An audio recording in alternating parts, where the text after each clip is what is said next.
go ahead and finish Gideon, do the third part on it, and kind of wrap up his life and what happened after he won that battle.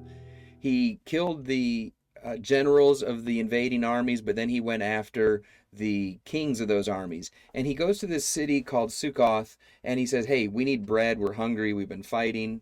He says, "I'm going after the kings." And they're like, "Do you already have victory over them?" And he said, "Well, no."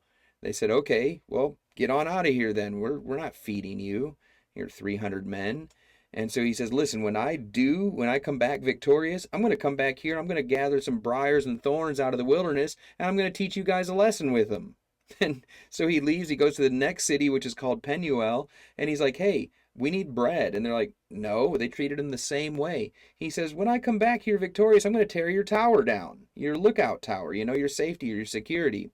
And so he goes after him. He brings the kings back, like he keeps them alive for a little bit, so that he can like show them off and say, "Haha, look here, I got the kings!" Like boom, two of them, you know. And what he did before he entered the town of Sukkoth is he finds a kid, like it just says a youth, a young man, and he gets him to snitch. Now we've got the saying like snitches get stitches. But anyway, he gets him to snitch. He's like, "Hey, who's the leaders of this town? Give me their names." So he gives him 77 names. I love this stuff. He's literally gonna take names and kick. He goes into the city. He's like, "Hey, give me these guys." He gets the 77 men of the city that are the leaders, and he starts like just going to town on them with thorns and briars. Just, I don't know if he whipped them or just like made these long things and scratched them, but he teaches them a lesson. And then he goes to the city of Penuel, and just like he said, he tears down their lookout tower. And it also says he kills the men of the city. So it's like that's pretty intense. Like he's got war in his blood now. Like this is a bloodthirsty man at this point. But he's finished the battle. He's won the battle. He's done. He calls his youngest son to kill the two kings, and he was just a youth still. So he's like, "No, I'm scared to do that." So Gideon's like, "That's fine. I'll do it." So he kills the two kings. They're over. They're done with. Well, now Israel wants to make Gideon their king. They haven't had a king yet, and they're like, "Hey, you should be our king. You should be our leader." And he says, "No, I don't think so, but why don't you guys just pay me some gold?" He made something out of the gold that was supposed to be for worshiping God, but instead the people worshiped it as an idol, so it became a problem in his family. And this small little thing that he did became something that actually helped lead the Israelites back into idolatry.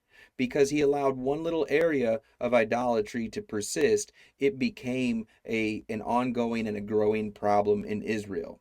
And so he has 70 sons with his wives, and one of the sons is with a concubine. He had a lot of wives, clearly, to have 70 sons, and then just like one concubine, which is essentially a sex slave, kind of like a subpar wife, like a lower class of wife. But he had one son with her, and so he would have been a little lower class than the other sons. And these 70 sons, they live, they help him probably rule a little bit throughout Israel, and they have peace for 40 years. But then after Gideon dies, the Israelites they go back to idol worship. And not only that, but the son of the concubine, he ends up deciding, he goes to his kinfolk where his mom is from. He's like, "Hey, make me your king." And they said, "Sure, sounds good. You're our family. You're our blood, You're related to us." And he ends up killing, well, not all 70 of his brothers. One of them escapes, but he kills the rest of them. And one escapes, and he raises a stink about it. He's like, "You guys haven't acted justly. If you have acted justly, then fine. But if you haven't, may God deal with you." Well, 3 years later, God deals with them. There's this battle. The son that made himself king ends up dying in that battle because there's a tower, and a whole bunch of people went up in the tower for safety from that city that he was attacking. But a woman dropped a millstone down off of it and cracked his skull. And because he's a little sissy boy, and he says, "I can't let it be known that a woman killed me," so he has his buddy next to him drive him through with the sword and kill him with his sword so that a man killed him. It's like, I'm a man, and a man has to be the one that kills me. It's kind of dumb, but whatever. I guess he didn't want it to be like the story we had before, where Deborah said, "Barak, if you don't fight this battle on your own, if you have to bring me along, then a woman's going to get the credit."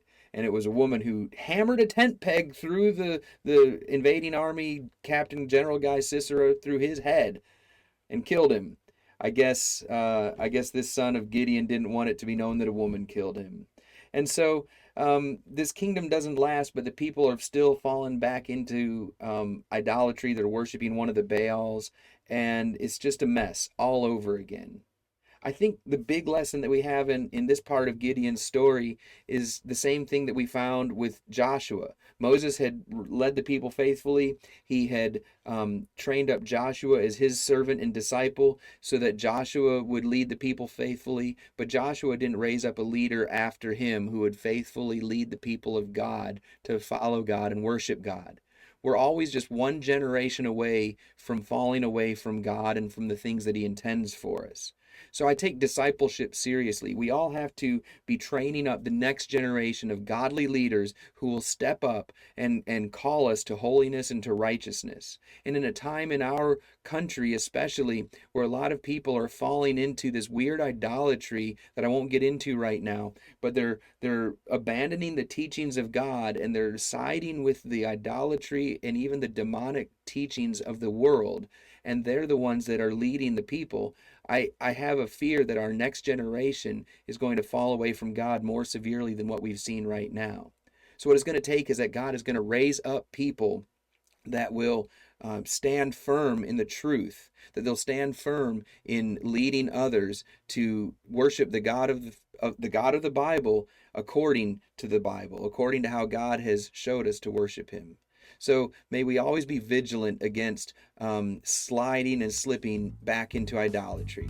Thanks for watching. Looking forward to bringing the next one to you, which I think we're going to go ahead and skip over a couple things and just go straight to Samson. That's going to be a fun one. Oh, you're going to love Samson. If you don't know some of these details, he's one of my favorites. He's definitely not a guy to follow, but he's definitely a fun story. So stay tuned for more. Thanks.